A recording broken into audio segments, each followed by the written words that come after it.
once you find a few photographers, be mindful about what the objective is. And the objective is to make sure it's in alignment with your brand image and make sure that you're not asking too much and you set expectations so that people don't get frustrated and there's not bad energy on the day of the shoot. You're listening to Thrive by Design, business, marketing, and lifestyle strategies for your jewelry brand to flourish and thrive. Let's get started.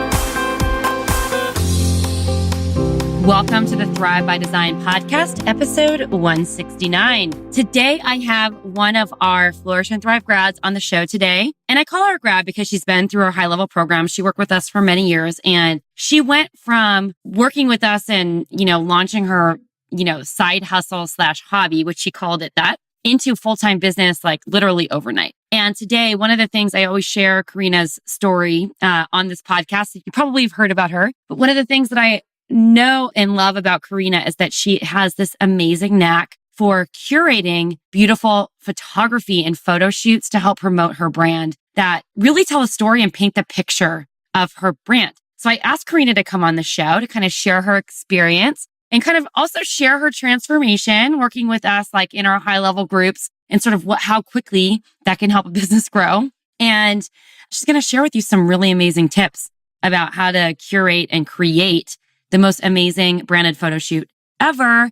And while doing it on the cheap, because she still has some pretty insane hacks for, doing her photo shoots in a way that not only save money, but also tell the story of her brand. And that's what this is all about. Everything that you do in your branding as you build a business, how to build this unforgettable brand that you're doing. And from the words that you use, from the stories that you create, from the pictures that you paint, from everything from start to finish, including your designs and how you're putting yourself out there. And this is what helps you attract and connect with your perfect clients, especially on your website. This is what helps you get those social media followers from Instagram onto your website to tell a story. This is exactly what helps you increase conversions on your website for your sales in general, and also helps you re-engage with your current customer base, which is definitely the foundation for our SOS program over here, which we are really excited about because it's open for enrollment for a very short period of time. So if you'd like to check it out or apply, it's actually an application only program. We'd love for you to head on over to flourishthriveacademy.com/SOS and check it out. It is a program specifically designed to help you use your website as your number one selling tool. So it doesn't matter how you're selling your product. This is not specifically an e-commerce program, although we do focus a lot on selling your products direct to consumer on your website. More than anything, it's about learning to tell a story with your brand and using that website to leverage everything else you're doing in your business. So if you're focusing on live events, we're going to help you convert those live event attendees into raving customers who buy from you on your website later down the road. If you're focused on wholesale, it's a great tool to help you connect with wholesale buyers and show that you're a legit business and kind of show the story of your brand online. If you're seeking PR and press, this really shows the editors that you know what you're doing and that they can trust you when they feature you. And of course, if you're trying to sell direct to consumer on your website, this is a great way to start building your email list or continue building your email list, get higher conversions, and turn your website into a consistent selling machine. So definitely check it out. Karina's going to share some of the stuff that we taught her that she's also gleaned off of her experience using her website as her number one selling tool. And it all starts with branded photography. So let's dive in to today's episode. It's going to be awesome. Before I do, I want to introduce Karina super quickly and also mention that I curated some of the things that she spoke about in today's episode into a handy dandy one sheet checklist that you can grab over at the show notes by heading over to flourishthriveacademy.com/episode 169. So you can just grab the link right there to download this amazing little checklist that we have curated for you. So you can create your own beautifully branded photo shoot on the cheap. And here's a little bit about Karina before we dive in. Karina grew up in San Francisco Bay Area and began designing jewelry while working full-time in corporate America. And in 2015, after 2 years of making jewelry as a hobby, Karina left her 9-to-5 job to run her jewelry company, Waffles and Honey, full time. She has an amazing business. You're going to love what you see. If you want to check out her website, head on over to Waffles and Honey, all spelled out, .com, and see her brilliance and her photography as well after you listen to this episode. Okay, let's dive in. Well, today we have a really fun episode. We're talking photos and photo shoots are something that come up all the time in our community over here at Flourish and Thrive because, in fact, I was just at the Jewelry Independent Conference this last weekend. And one of the things that came up over and over again was like, what kind of photos do you want when speaking to editors and stores and all this thing? And the answer, quite frankly, is all sorts. And so today we're going to be focusing on styled photos, model shoots, and photo shoots for promotional branding. And I have a very special guest here today, Karina Harris of Waffles and Honey. Karina, thank you so much for being here. Thanks for having me. I'm really excited to be here. Awesome. Well, I am super excited to have you too, Karina. And here's the reason why. I use you as an example all the time in our community, especially when I'm like coaching our SOS students one-on-one, because you've done such an amazing job, not only with your website, and I know that you're going through a rebrand soon, but even with what you've done in the short period of time that you've been in business, like one of the things that I think you've always really shown with is the photo shoots that you produce and the photography. And so I'm always showing people the layout of your website and how you're using those slider images to kind of connect with your customers, which is super awesome. So I want to share just a fun story about you because I've mentioned Karina no less than 25 times on this podcast, and we only have like 170 or 80 episodes so far recorded. And here's the reason why. Karina was doing her business part-time. When did you move from part-time to full-time? About 2.5 years in after just learning how to make jewelry for the first time. But how long ago was that? 3 years ago. Yeah, so 3 years ago, about 3.5 years ago, let's say, Karina reached out to us and we were enrolling our mastermind program at that time. And Karina joined us and she was, really excited and ready to go. She was like, go get her. She's like, I'm going to do this on the side with my business and then get it off the ground and eventually transition to full-time. And then all of a sudden, just a couple months in, she got some news from her job. And I'll let you pick it up from there. Tell us what happened. Yeah, so I was working in the corporate world and I was doing my business on the side more as a hobby until I found Flourish and Thrive. And that's really when I got the structure and confidence to turn it into something more than a hobby. And I had just actually joined the mastermind for the first time. That was in January 2015, I think. Yep. It was March 2015 and I got the news that my department at work was going to be dissolved and I was losing my job, and came out of left field. I was super shocked and also really angry. I didn't lose my job. They were just trying to move me into a new department and I just really wasn't wanting to do that. And I was super scared.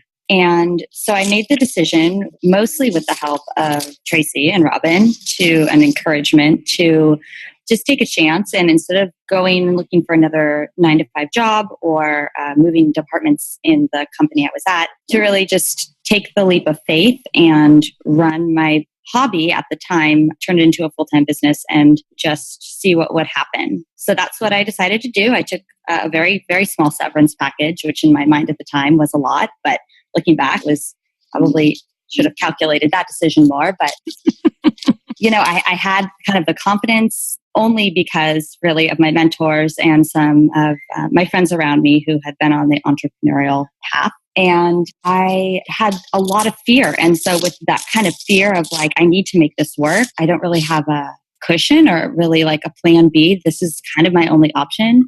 I was entering into Mother's Day season. It was April, and I just went full out. And everything that I could think of, everything that Tracy and Robin and I brainstormed, I did. And at the time, I didn't have employees. I was doing it alone. So I just did everything that I could do. It was a really stressful time, but really exciting. And in that month, I think we have about 9 or 10 times the highest amount I had ever done in a single month for the last 2 years. So that gave me some confidence.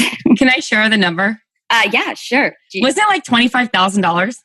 Yeah. We went from the largest sales month that I had up to that point was about $3,000, $3,500 during Christmas. So that's, easier money to Yeah, I think it was 22,000 in 30 days. So crazy. So crazy. I was like, because I remember when I got that call from Robin, she said, Karina just lost her job, basically, or I don't know how she framed it, but it was like basically that you were like, the job was no more. And that was sort of like what was supporting you. And we always like get concerned because some people do what you do and go full in, but some other people panic, and the panic puts them into a place where they're not able to focus on the program that we're putting them through. And I like talk about this story a lot because I'm so proud of you for leaning in and taking action instead of going down a rabbit hole and focusing on fear, when that is exactly what you could have done. And your business like went from a small hobby on the side to a thriving jewelry company in a very short period of time. And I'm really proud of you about this. So I just want to tell you that. Thank you. And I want to thank you again. I know I thank you every time I see you, but honestly, you and Robin were my biggest cheerleaders, and I didn't have too many others. So thank you for changing my business and life, really. Thank you. It's my pleasure. Okay, so we kind of gave a little bit of a framework, but tell us a little bit more about Waffles and Honey. Where does the name come from? Where does your inspiration come from, and all that stuff for your brand?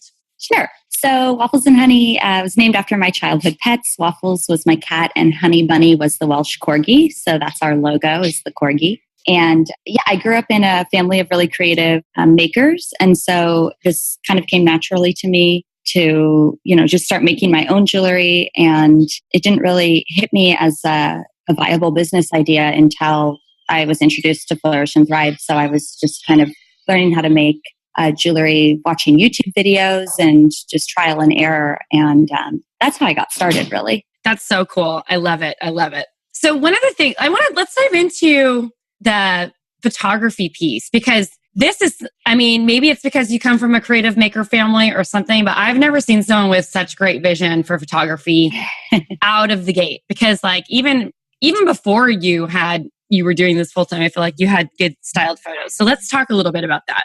I've used you as an example many, many times. And if you guys want to go stalk Karina, head on over to wafflesandhoney.com.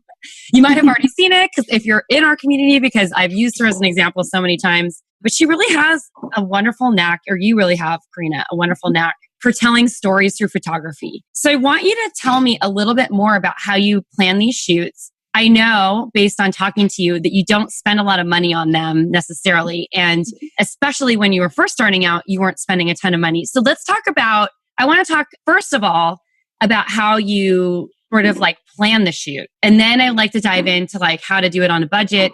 And if you have been doing shoots for a while, how to like really elevate your shoots to the next level.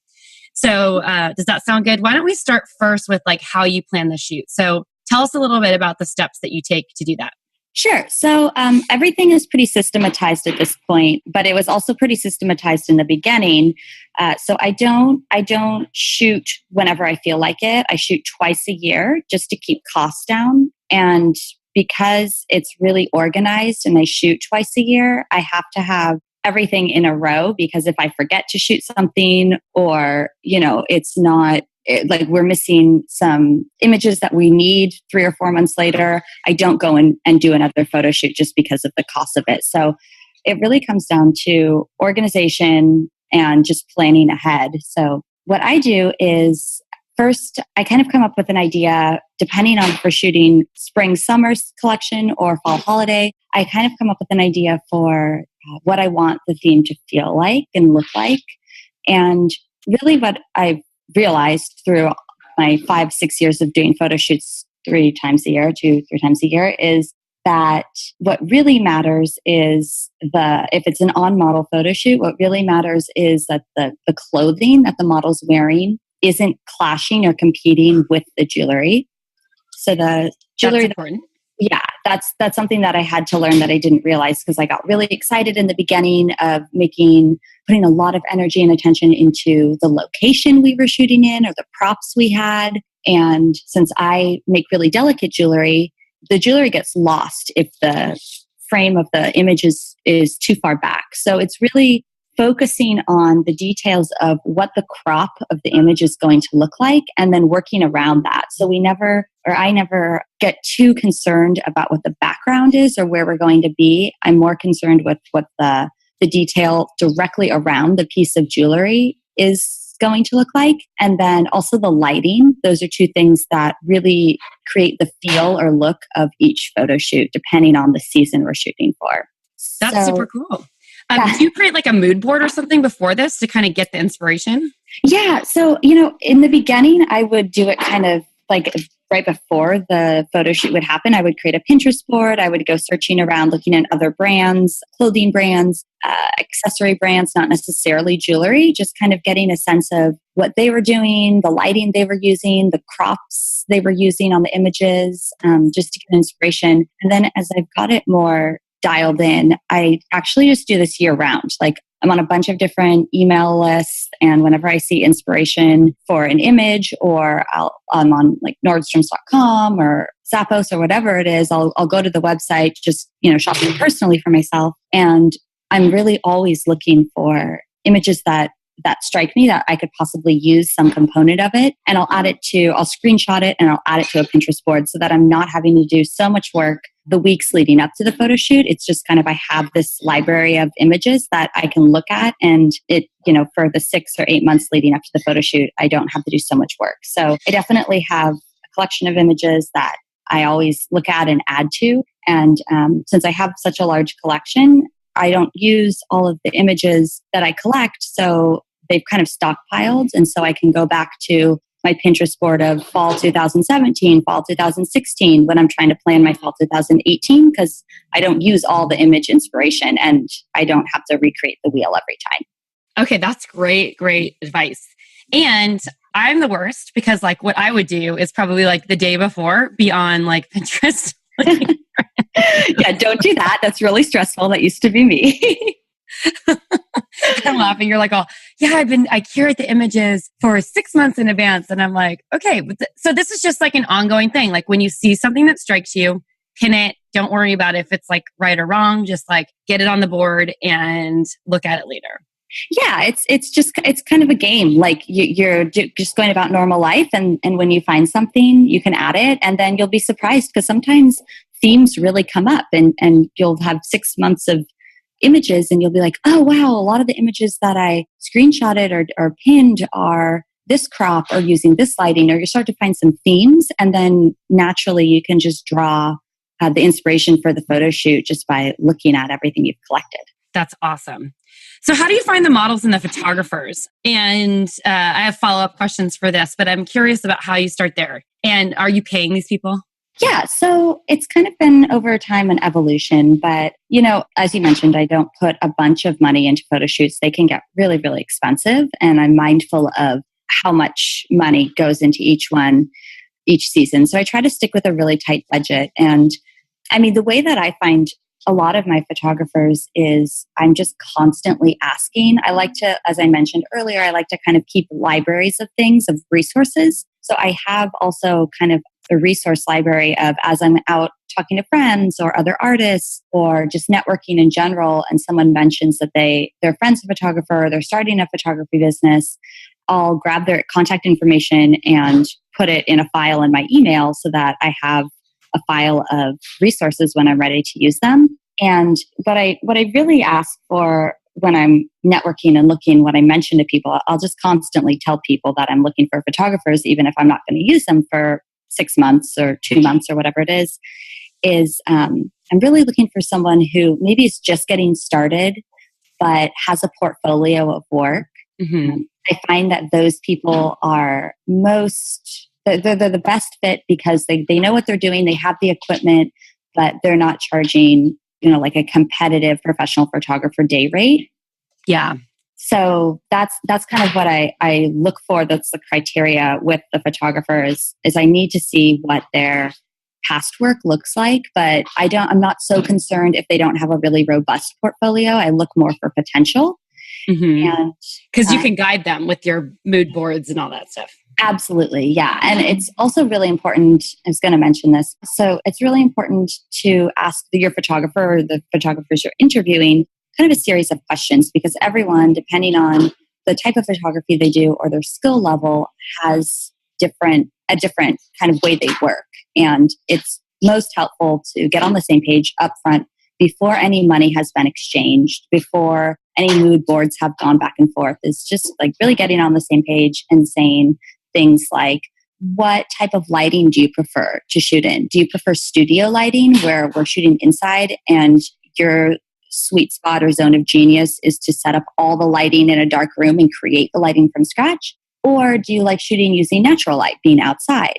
Do you shoot more, what's your style? Is it more like wedding, whimsical, soft? Or is it more hard editorial, like an Apple or like an iPod ad sort of thing? Yeah, like edgy. Exactly. And there's different styles and not everyone can do all the styles. So I think that's something that I found that I got really excited about the photographer and, oh, this person's going to be great. I really like them as a person. And then I look at their body of work and I'm like, it's okay. Maybe they'll be good enough. Maybe I can train them to do what I want them to do on set. And I found that unfortunately is a really big pain point because you get into the photo shoot and you have different artistic vision or different talents, or you're expecting them to do something that they don't know how to do or they don't want to do. So I think that's a really important conversation to have up front once you find a few photographers, is to really be mindful about what the objective is. And the objective is to make sure it's in alignment with your brand image and make sure that you're not asking too much and you set expectations so that people don't get frustrated and there's not bad energy on the day of the shoot. Absolutely. That's great feedback. Have you ever had a shoot where the photographer just wasn't the right fit? Yeah, I have had photographers where it's maybe they're not able to do something skill-wise that I had thought that they were able to do. And that's really tough to navigate in the present moment because it's not just the photographer, right? You have models there. I usually have hair, makeup, and a stylist, and then I'm there. Sometimes my assistant's there. So the team can be up to, and the shoots I do, 7 people. Yeah. So it's really a hard conversation to have in front of everyone and to kind of pause. And when that has happened, I'm taking in kind of what their ability is on the day of the shoot. And if I'm noticing they're really not able to do it, sometimes I'll pivot and I have to be flexible because I get what I pay for. I don't have a huge budget. So I have to kind of see okay, what is their ability? How can I use their talent to achieve what I need right now? I'm not going to get what I want and I'm disappointed, but I have to stick with the time schedule. So how can I pivot? And it's good to realize that early on in the day. If it's not working, to be really vocal about, hey, let's stop. Let's see how we can improve this. Really helpful thing is to have inspiration images, even if you've shown them before, to have them the day of the shoot on the computer, pulled up, all organized in a Pinterest board or in a file, so that if they're not really going in the direction that you're hoping, you can show them and say what you like about the photo. I like the lighting of this photo. I like the crop of this photo. I like how the model is positioned in this photo. As detailed as you can get with someone who's not as experienced with photography or maybe art direction, with guiding them of this is specifically about what about this photo I want, is really helpful to get on the same page pretty fast. So if you don't have a mutual vocabulary for photography, which you probably won't because you aren't a professional photographer, you're a jeweler and a business owner, having images and just beforehand having those parameters of what you want with examples. So you don't have to use words. You can just point and say, this is what I want for lighting. How do you achieve this? Can you do this? If not, okay, can you do something close to it? And just kind of find middle ground. That's awesome. That's great advice. So you're working with what you got, trying to get the best kind of shot that you can possibly get while you're there and find a place where you're both happy and working in your zone of genius. Okay, let's talk about models. You just did a recent shoot with your bridal line that you just launched. Congratulations on that, by the way. Thank you. I noticed one of the beautiful bridesmaids was you. Yes. Thank you. I'm like, there's Karina. So tell us more about how you find models. Because on that shoot, you had a lot of models. And I know on some of your earlier shoots, it was probably friends who were being the model for you. So how have you sourced your models? Yeah, so I think it really depends on where you are geographically. I'm fortunate I live in San Francisco. My business is San Francisco. My connections are in the city and down in LA and San Diego. So I have a lot of resources in urban areas where there's just a high density of people. So I have more resources available. But how I source my models, in the beginning, my photographer, who is a really good friend of mine, since he's in the photography world, we went to photography school, and he's a professional photographer. He has a lot of connections to other creatives, whether it be hair and makeup, models. And so there are literally websites where it's just talent, like models. And you can go and it's kind of like online dating. It's really weird. I was surprised at first, but you can go and you can put in, I'm looking for this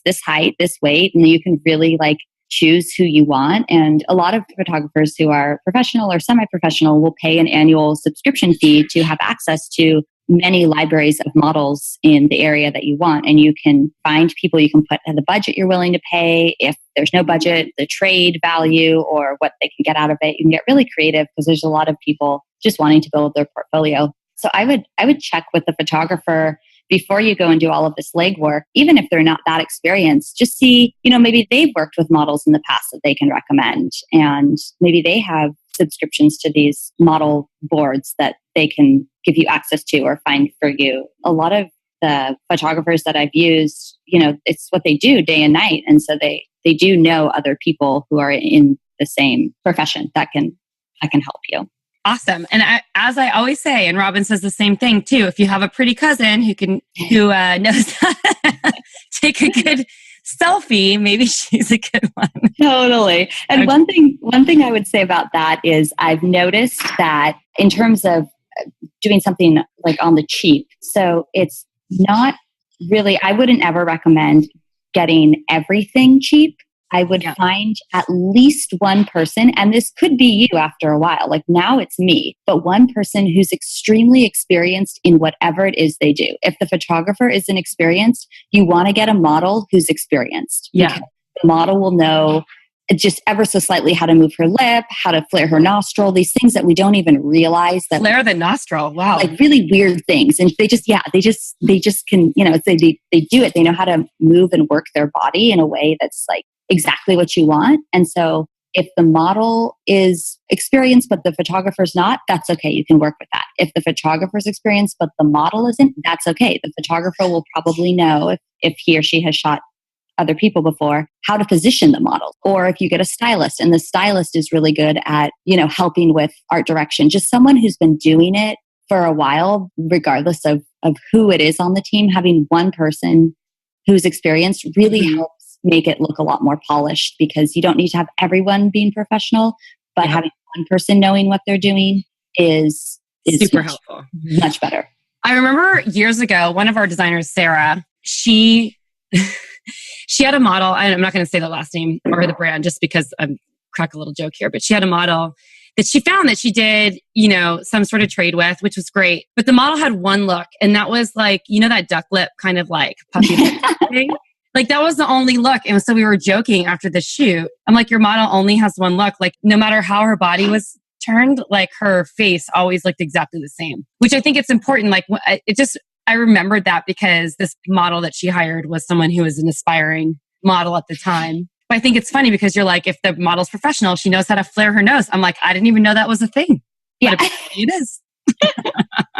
Yeah, totally. And another thing you can do, there's a lot of ways you can get creative with models. I'm usually really strategic with now, since I have it more systematized, I can play with kind of the other components of the photo shoot. So if you're someone who's been doing a photo shoot for a while and you kind of know how to do it, and maybe you're getting bored and you want to spice it up, like I always raise the bar, and I'm going after models who have a really large Instagram following or social media presence, because I want them to share my brand with their audience. So, so like influencers, you ask them to model for you? Yeah. Like models that have like big followings.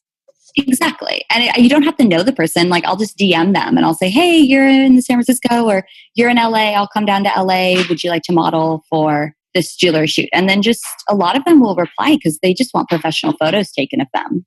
And like, what if they send you to like their agent or something like that? What do you do when that happens?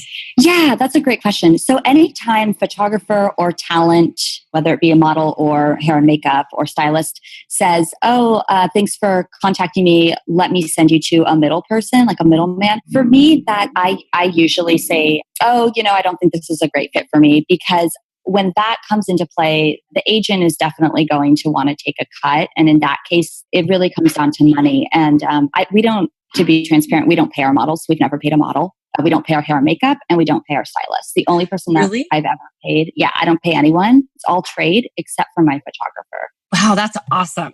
Yeah. So when someone comes to you with saying they have an agent, I just say no, because that means it's going to be marked up at least 15%. That's the industry standard for an agent, at least. And there's no trade involved because an agent can't make money off getting the model a necklace.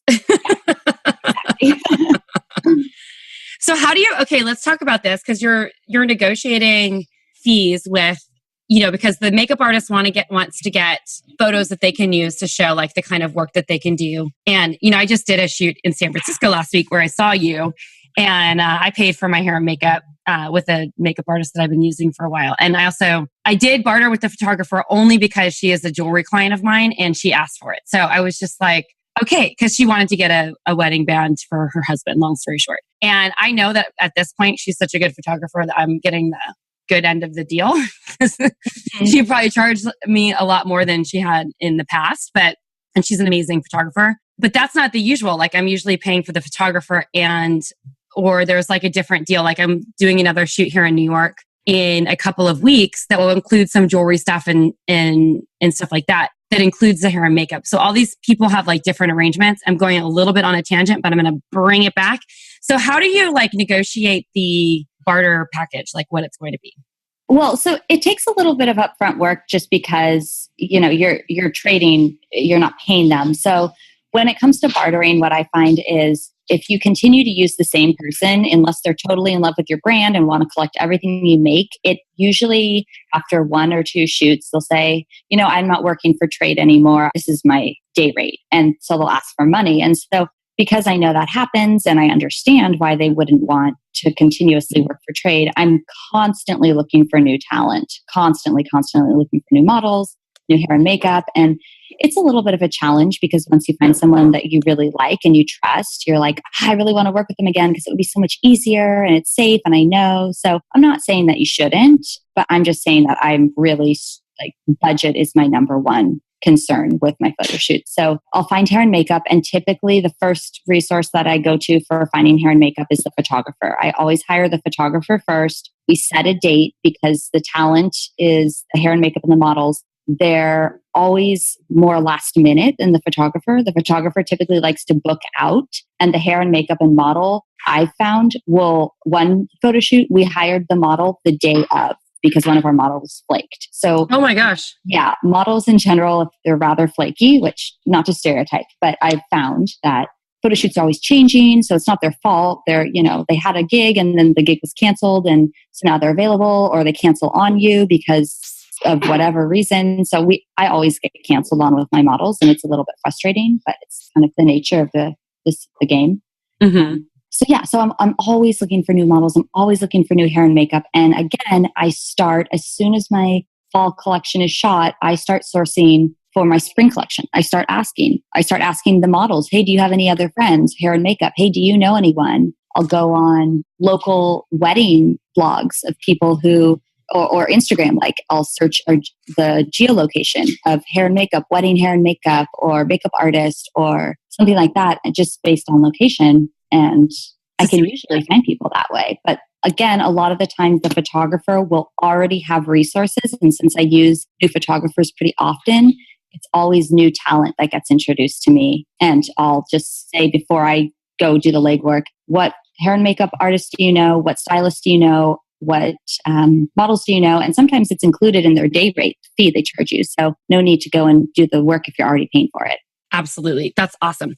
Okay. So let's talk about the styling, because you talked about not having clothing that is going to detract from the jewelry, but how do you that's like a whole another realm. And most of us probably can't, or a lot of people can't probably afford a stylist. I personally like to style my own shoots because I know it looks good on me, and I'm always curating stuff, and I know like, oh, I haven't worn this before. So whatever. So how do you do it?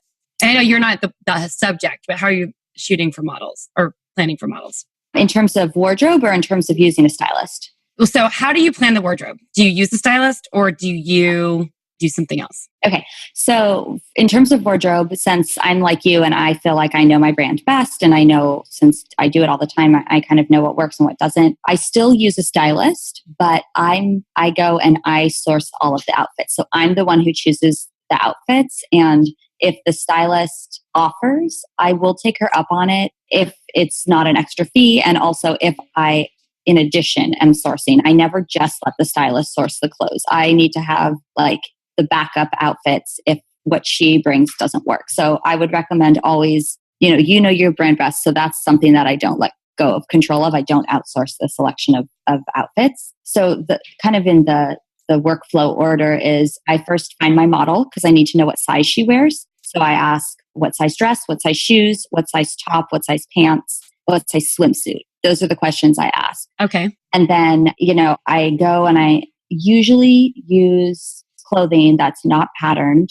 really neutral colors. And I'm very conscious of the neckline. The neckline is the number one thing, whether it be a swimsuit, a romper, a shirt, a dress. The neckline is what makes or breaks it. And I just look for things that are simple. No detail, no sequins, no ruffles. It just detracts too much from my jewelry, even though it's really fun and I'm drawn to it and I always want to buy it. It's not what sells my jewelry. So I just go for like the tried and trues. And if I find something that works season after season, a silk cami, a white t-shirt, I keep it because models are typically around the same size that I use. So they go, 2 or 3 sizes in variation, but the stylist can pin the clothing back. So it's hard to find clothing that works for me, for my jewelry. So I keep it and I reuse it and we just restyle it in different ways every season. So do you keep that in your like clothing bank at your office or something? Yeah. We just have a few things. I try not to keep too much just because I'm really mindful of budget. But again, you kind of have to calculate how much time am I spending shopping for these things and sourcing these things versus how much does this cost and how much time am I saving by not having to do this every 6 months. Thank you for saying that because I think that's very important. Your time is money. Let's just put it that way. All right, cool. Is there anything else about the styling that you want to share?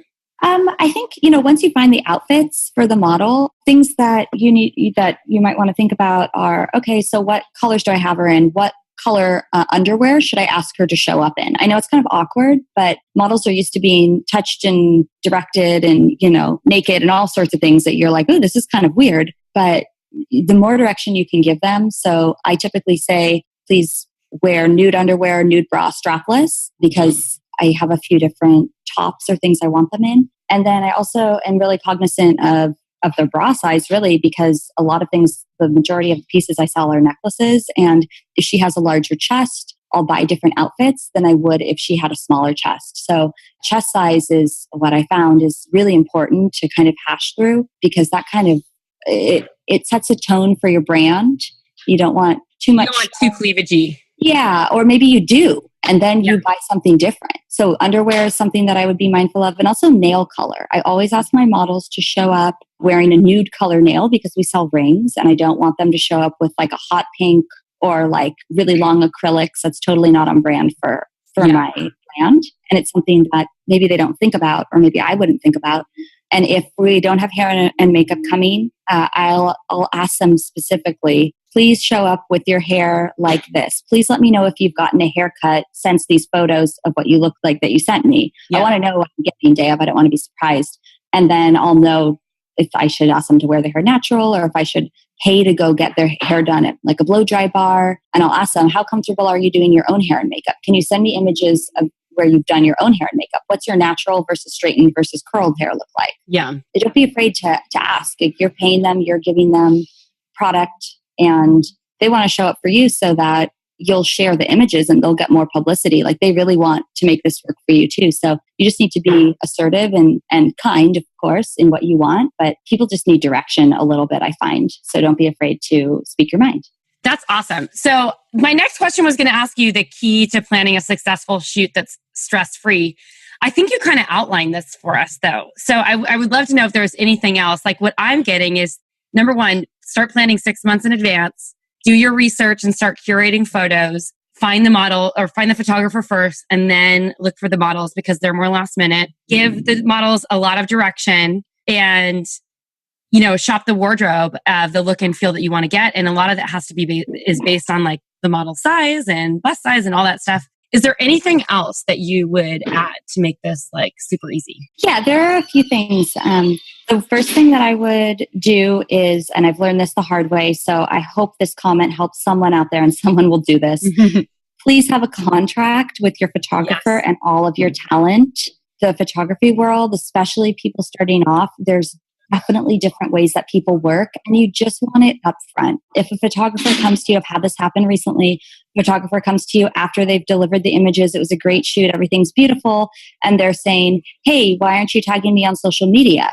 Or hey, you're not allowed to put that on your website because you don't have printing rights. Or hey, I saw that you sent this out in the mail, you printed it and got this to print and put it on flyers, or now it's an ad in your store. Like we have a brick and mortar during the holiday season, we blow up these huge images for our store windows that photographers have taken. And if they're coming back to you upset that the usage rights were abused, like that's not a good situation. So really, even if they don't have a contract that they are used to sending out, like if they're just starting out, doing the upfront work and making the contract for them or with them is really important. Talking about like, hey, how do you see me using these images? Do I need to tag you on social media? Can I print these images? Do I own these images? Who owns these images? Those are really important things that it can just create a lot of headache and frustration later on. So before I send money over, I just make sure that the operating terms are really clear with the models as well. So I would say contract, number one, that's something to make it stress-free. Another thing is to be really organized and have a set list. So a set list is just essentially a list of images written down that you need. And the way that my team and I decide what images we need for the photo shoot is we have a marketing calendar. Thanks to Flourish and Thrive, we learned that tool. So we have a marketing calendar and we go through before the photo shoot. We're actually doing this on Wednesday because our photo shoot is in 3 weeks. We go through and we say, okay, what emails do we need to send out between the photo shoot and the end of the season? So essentially September 15th to Christmas, for example, for this season. What creative images do we need for the banners for the website, for our Instagram posts, and for our emails? And that way, you know how to prioritize what is essential. And if you're kind of realizing that you're running out of time on the photo shoot, you know that you've checked off the list of these are the images that I needed because we need, one styled image full of boxes so that it can be a holiday image. We need, an image of we're going to try to promote, cocktail earrings for holiday parties. So we need the model to be wearing a cocktail dress with holiday lighting. Like it can't be like summery and she can't just be like on a white background. It needs to be styled in that way. So really intentional on creating a set list. And that's the structure that we use. I don't know, there's probably many other ways, but having the exact number of images that are essential, like you need to know if you're hitting your like KPIs, like you need to know if you're getting what you want out of the photo shoot. If you don't know what you want going in, you're not going to get it. You're going to get it, and you're going to make your team really frustrated. So you just have a set list of the images that are essential and the images that would be nice, and then the images that if you happen to have extra time, what would be like a dream. And usually I get through the essentials, sometimes get into the what would be nice, and I never ever get to the dream images because we run out of time. But yeah, it's like a must to have, knock it out of a park. Exactly. And then also, communicating that to the team the day of, saying, hey, I'm so excited you all are here. This is how the day's going to go. And people just want to be guided. Like I said, they just want to know what to expect. You can say from 8 to 9, hair and makeup's going to be doing the model. The photographer is going to set up the lighting and I'm going to be doing X, Y, and Z. From, this time to this time, we're going to be shooting holiday images. We're going to be shooting 3 holiday images. These are the backgrounds and this is the direction. Show the Pinterest board to the whole team. So everyone's like, okay, cool. This is what we're doing next. Keeps the morale up, keeps the energy high. People know when they get to go home and they don't start getting resentful.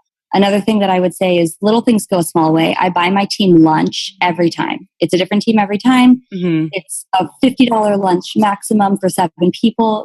I get it delivered from Uber Eats or, it doesn't have to be fancy, but just that extra spending $10, $7 extra on a person, having tea or having bubbly water or bottles of water, cookies from Costco, like anything to be like, I appreciate you. Thanks for being here. Like, this is great. You guys are great. I'm so grateful for you. It just makes the vibe of the shoot go really well. And I find that my job as I see myself as the creative direction on set. That's how I view myself to make sure everything is going with the timeline. And also I'm getting the images that I need. It's more of an operations role, is to be the glue and check in and be like, wow, the photographer is getting frustrated. What can I do? Oh, she's in the chair. She's standing too long. Or, oh, the sun is like in her face and maybe she's starting to sweat, or the model is, getting really tired, or maybe like on her phone texting. Maybe she's going through having an issue, personal issue. So I'm just always scanning to make sure that it's a cohesive team, because if one person's not in it, it really takes down the energy of the team and it really affects the shoot just holistically. So just being mindful and being the glue, making sure everyone's drinking water, getting breaks, happy, connecting with each other. That's something that on the day of the shoot is really helpful.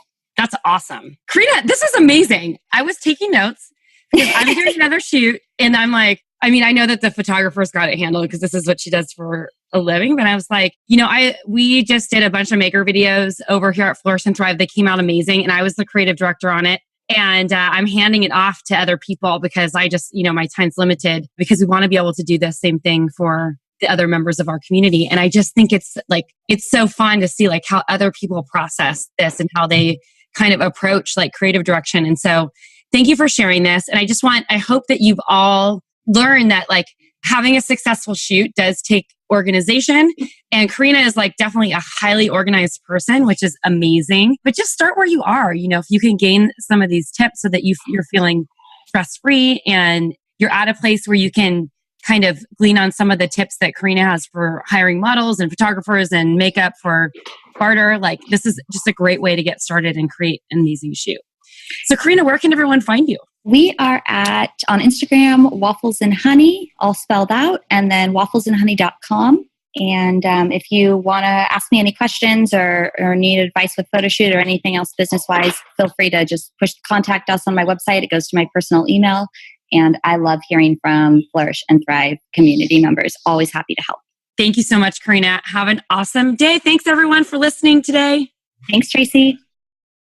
Thank you so much for listening to the show today. This is Tracy Matthews signing off. But before I do, I want to remind you that you can grab the amazing checklist that we curated for you, all about how to create a branded photo shoot that tells the story of your brand on the cheap. Head on over to flourishthriveacademy.com/episode 169 to download the checklist right there in the show notes.